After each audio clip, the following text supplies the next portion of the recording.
Alright, so hey everyone, today I want to take a look at the Deadzones for Marvel Rivals. This is being demonstrated on the Xbox Series X, in case it differs on other platforms. But the Deadzone jitterbug that's happened since the last update seems to have been corrected, and my tests from before that seem to still apply here. So if there's any differences, then sorry about that, but that's just how it is.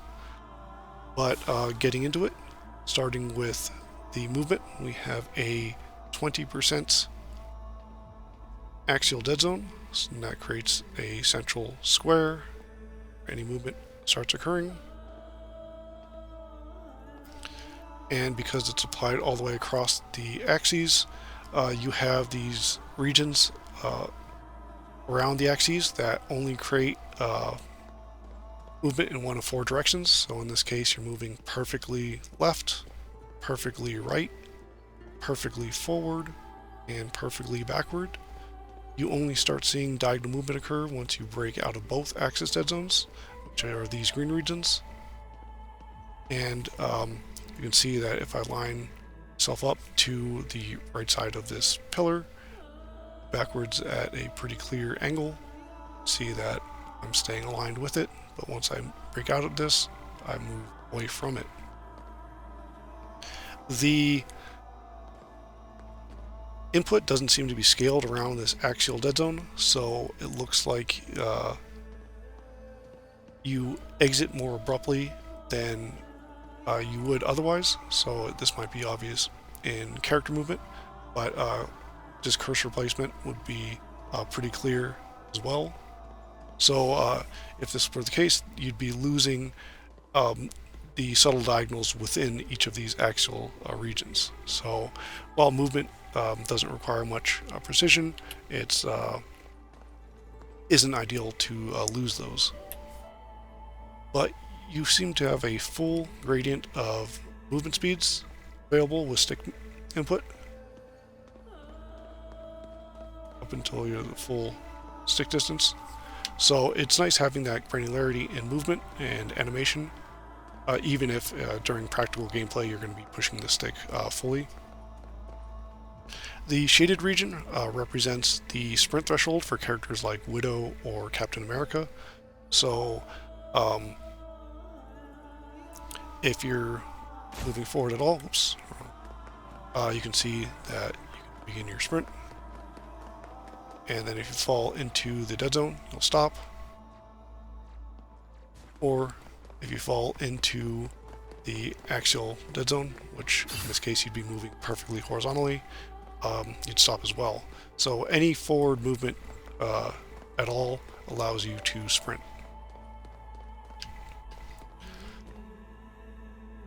So before I get to the camera, I want to cover some other dead zones.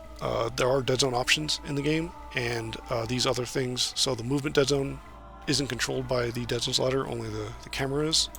And another one that's not controlled are the radial wheels. So the chat wheel, we have a 40%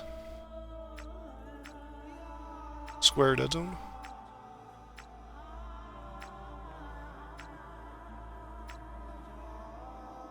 And otherwise the stick is broken into a perfect 4 sections, and you can see that in-game has a good indicator of where you're pointing your stick. So the square is a very simple dead zone implementation, but the actual shape doesn't matter because players are just going to be pointing their stick fully for the most part. One interesting detail that's only visible when testing is that if you happen to move the stick perfectly along the either axis with no, in this case, no vertical input, and in this case, no horizontal input, the wheel wouldn't register at all. Like, you need a bit of both axis inputs for it to register. It's kind of interesting, but it's way too precise to outside of testing for anyone to notice it in game. But the other wheel is the customizable one, and this is the same, but the same 40% square dead zone.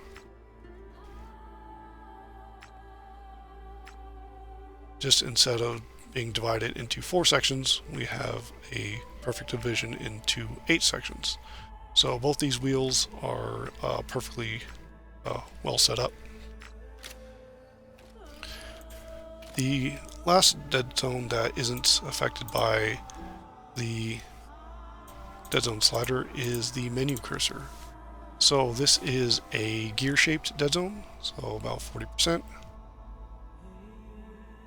And this is set up by setting up an axial dead zone as well as a radial dead zone, and then just having an axial threshold where you switch between them, which would be these lines right here. So it'll be use the axial dead zone, then use the radial dead zone in this section. Outside of the strange shape, these blue regions, you still move in one of 4 directions, just like with movement. So moving perfectly right, perfectly left, perfectly up, and perfectly down. And you only start seeing diagonal movement when you break into these green regions. And these two appear unscaled, or more specifically, when you switch to a radial dead zone, it moves in the correct diagonal movement.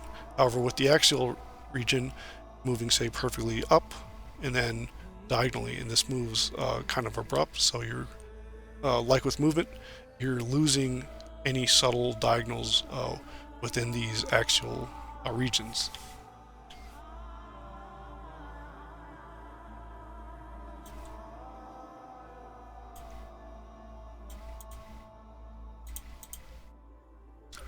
But finally getting to the camera. By default, the camera dead zone is a 5% radial dead zone. And movement starts very slow, so it might not be too easy to see that. 5% is actually a very small default dead zone size, but because acceleration starts so slow, any drift won't be particularly noticeable outside of more extreme cases. It seems like you have full diagonal movement, so if I bob around the vertical axis, that seems to be reflected in the crosshair movement. And if we cap the view up or down, we can see that moving right around the horizontal axis, the direction flips. The one thing that I think is kind of interesting is the movement at these, or the turns, the speed of horizontal movement in this case is slower than many other games with full diagonal movement. And I'll try to do a comparison to show what I mean. And this could be a different implementation, but I had thought maybe this was because the curves were set up per axis, which normally skews diagonal movement and skews it more towards the closer axis.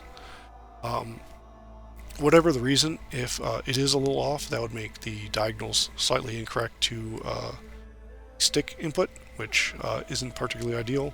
It doesn't feel too noticeable, but if that is an issue, that ideally should be corrected.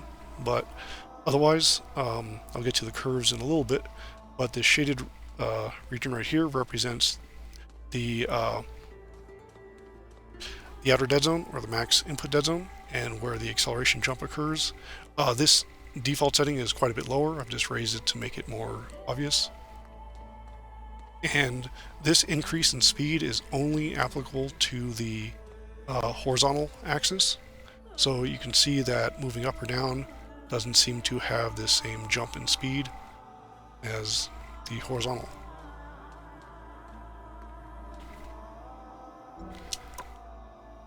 So if we look at the maximum dead zone sizes,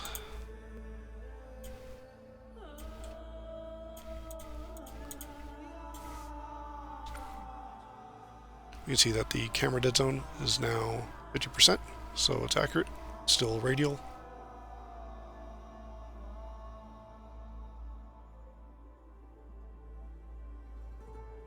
And the outer dead zone is 30%, and still radial.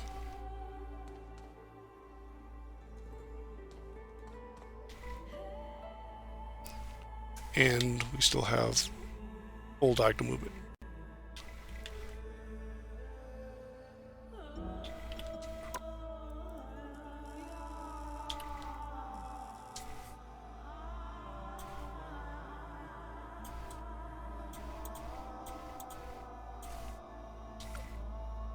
So at 0%, there's actually still a 2% dead zone remaining.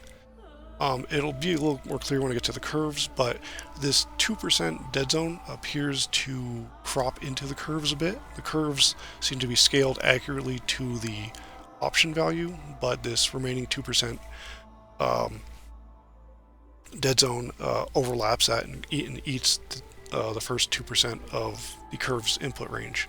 So as it is currently, there's actually no useful reason to use a dead zone below 2%. But so this isn't, at least visually, too much different from the 5% dead zone, but movement does begin after 2%. And we have the same full diagonal movement. And this acceleration jump threshold has been pushed to 100%. One interesting quirk, similar to the wheels, is that if you were able to move the stick perfectly horizontally, you actually wouldn't be able to trigger an acceleration jump at this max input dead zone value. And the reason for that is because it's a difference between greater than or greater than and equals to kind of difference. If you move perfectly horizontally 100%, you'll get 100% input, which or you need more than 100% input to be able to trigger the acceleration jump. In any normal practice, that wouldn't be noticeable because you almost always have a very slightly vertical input, so that will always trigger. But if you're testing and can input the values directly, you'll notice that you can not trigger it doing that. So that's just an interesting example of just the small difference between just the greater than and equals. But anyway, getting to the curves. So there's a ton of curve options here, and by default, let's remove this sensitivity boost just to focus on the curves. So by default, we have a linear curve, and we have nice graphs to go along with it. And it turns out this linear curve is actually a quadratic curve. So it starts slower, and then builds up until its maximum turn speed. And so this linear curve is actually quadratic, and that's actually an issue for all the curves. So what you see here is inaccurate, and largely in general it's inaccurate.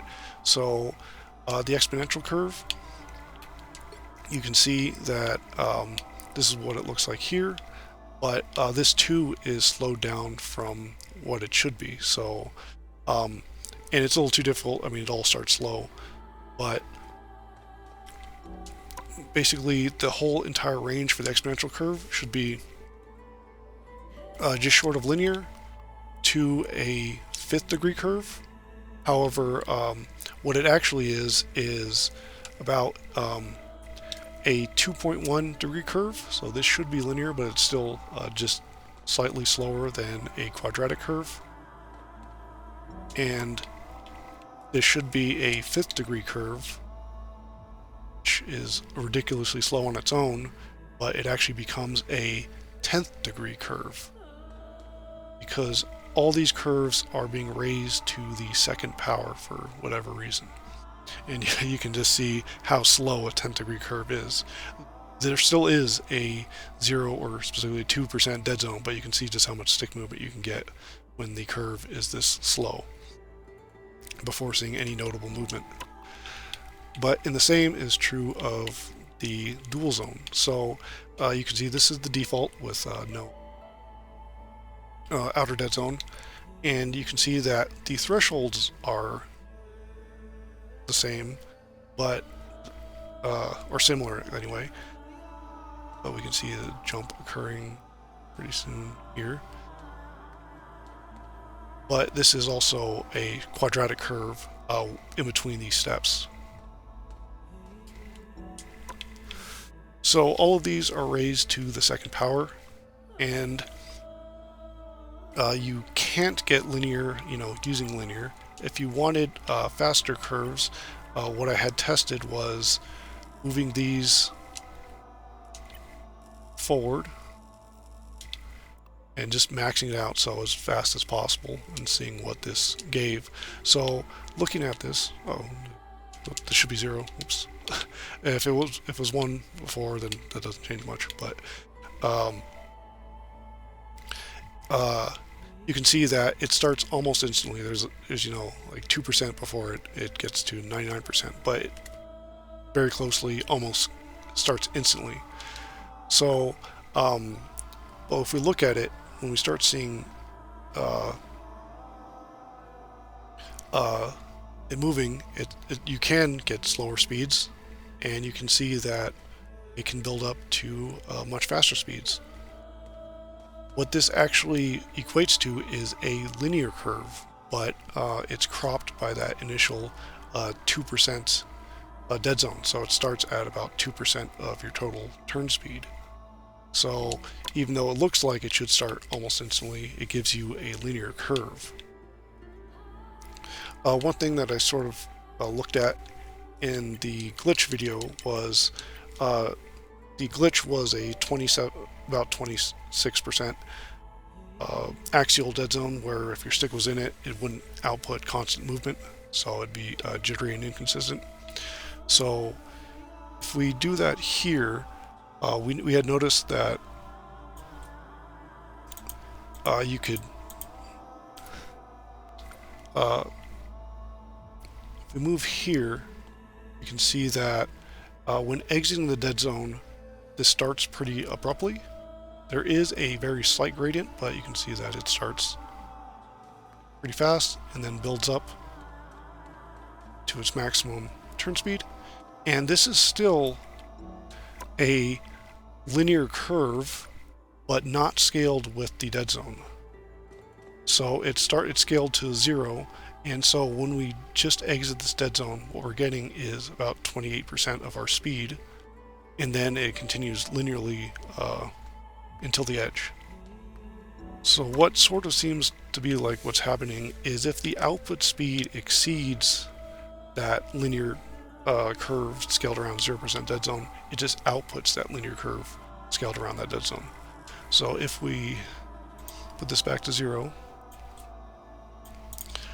and this is also true of, say, a linear curve, that if we raise the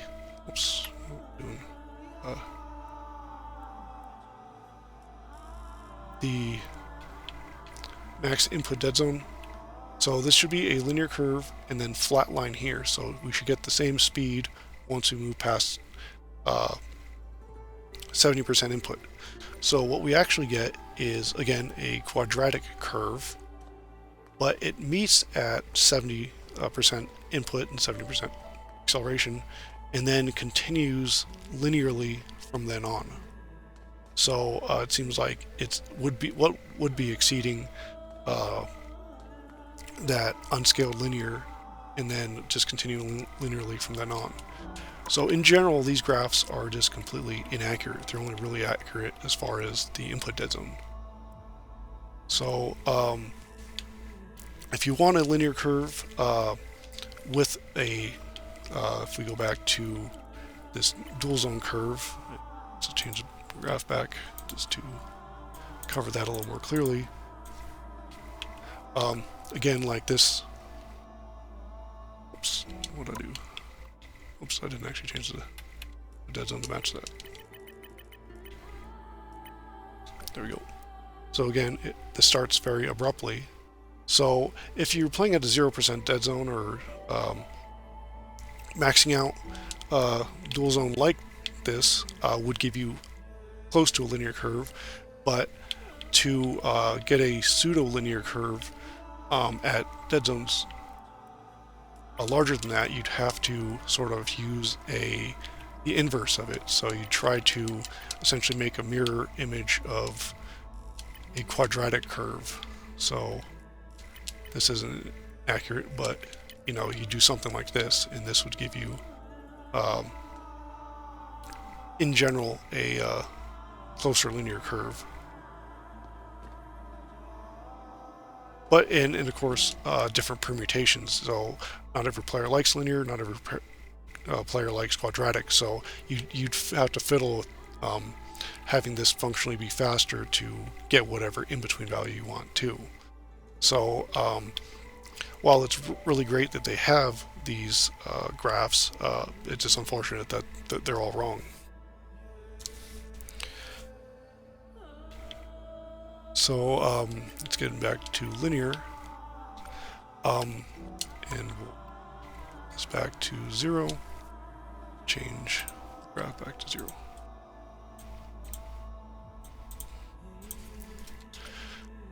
Next thing is the sensitivity. So the sensitivity range is pretty wide, so these are defaults except for the vertical sensitivity has been bumped to be the equal value, and at least horizontally, the default value, this is 191 degrees per second, and the values I give contain some error, so don't take them as exact.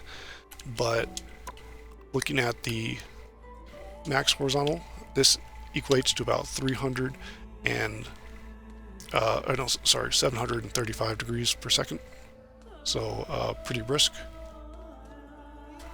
And at the minimum,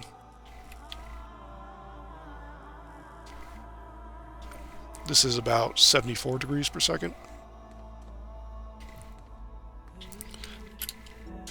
Now vertically,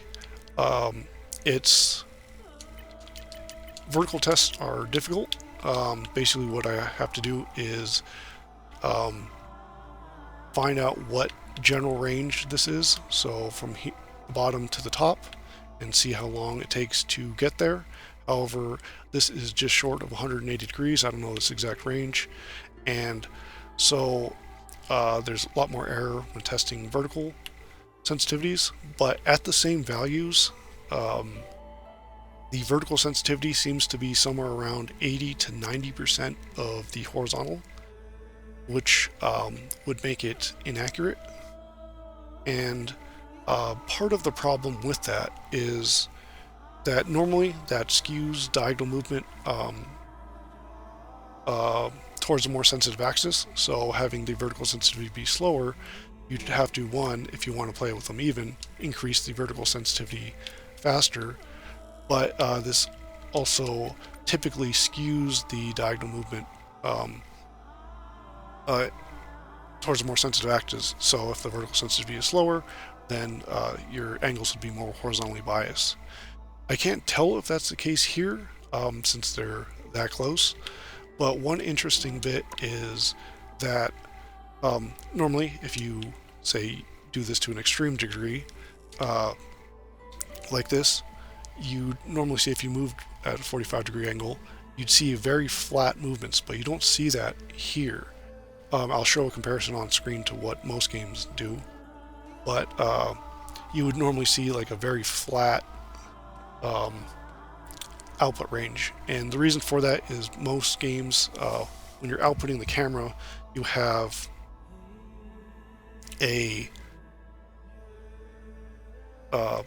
two outputs, one your vertical, one your horizontal, and you multiply them separately, generally by the vertical and horizontal axis. If you want them to be unaffected, or if you don't want the sensitivity to affect diagonal movement, you'd calculate the sensitivity separately and then multiply them both evenly, and that happens.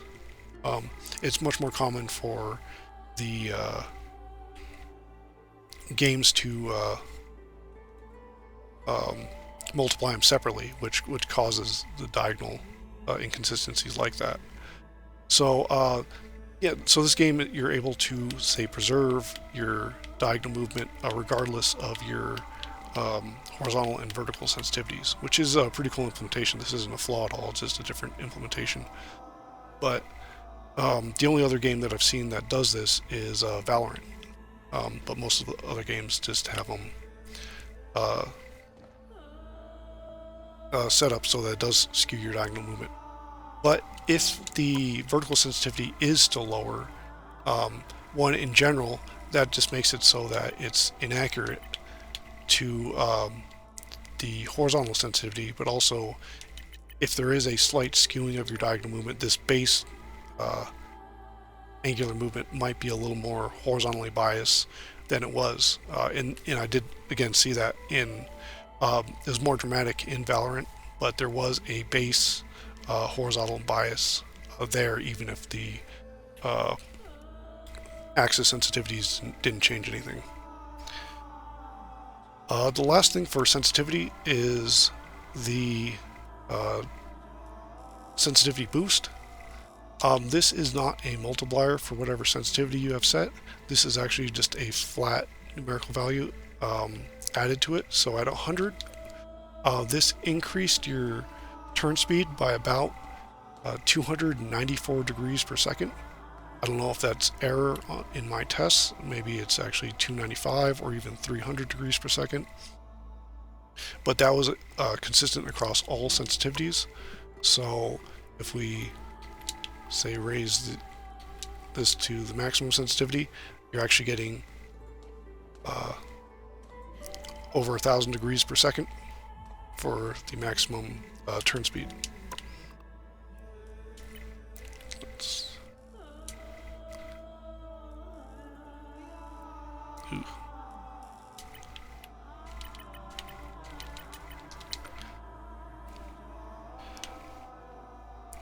But the last thing is just aim assist. So I haven't tested aim assist too thoroughly, but looking at the just looking broadly at it, the aim assist in this game only seems to be a slowdown as far as I can tell. I couldn't notice any tracking. So as your crosshair goes over a target, your sensitivity drops. The window just increases the range before sensitivity kicks in, and the ease in just blends it in. So if you have no ease in, you'll see a sharp sensitivity drop when you get close enough, or when you enter the window. And if you have maxed ease in, there's going to be a smooth transition in that blending.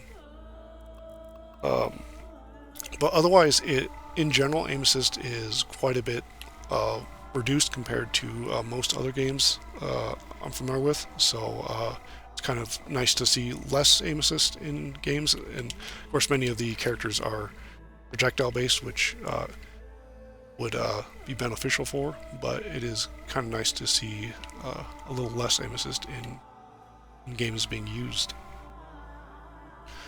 But that about covers things. So overall, I think this game has excellent options. There's just a few implementation bits I think need to be ironed out for it to be perfect. But it is really nice to see this level of options, and specifically this dual zone. This is the first time I've seen a piecewise customization in a game, and of course the big limitation is just how many sliders you need to do this. So we have like 2 nodes here, so you need 4 sliders. This adds up really quickly, but they've offered them, and so we have a ton of control with curves here. So you have a full bit of granularity for the exponential curve, and dual zone you can set even more. You have even more control for more wider variety of curves through this. So the level of customization is great. They just need to be ironed out so what you see on this graph is actually what you're getting out. So one is to fix the curves so that they're actually accurate. The other is to change this movement dead zone to be radial with full diagonal movement. Movement again isn't too important, but it is nice to have full diagonal movement. If you have the angles on a controller, you might as well make use of them. The next is to make this 0% Deadzone actually 0. 0 I think is a very low Deadzone size, very small, so I don't think most players are going to be using this anyway. Maybe they'll use like 5% or 3% or 2%, something like that. But if you offer 0%, you should be getting 0%, so this additional 2% Deadzone isn't ideal. But and lastly, the as far as the vertical and horizontal sensitivity, I think these sliders should be made even if they're not. And if these do skew diagonal movement at all, it doesn't feel too bad to me in general, but I think that should be ironed out if it is. So if you set the vertical and horizontal sensitivities the same, they should be the same. And lastly, I'm not sure if this wasn't actually an issue, but the slightly slower starting diagonal sensitivity, if that is an issue, that should be updated so that the angles you input into your controller are output accurately. But that about covers things. Again, the options here are excellent. There's just a few tweaks to make everything perfect. So that about covers things. Thanks for watching, and everyone, have a great rest of your day.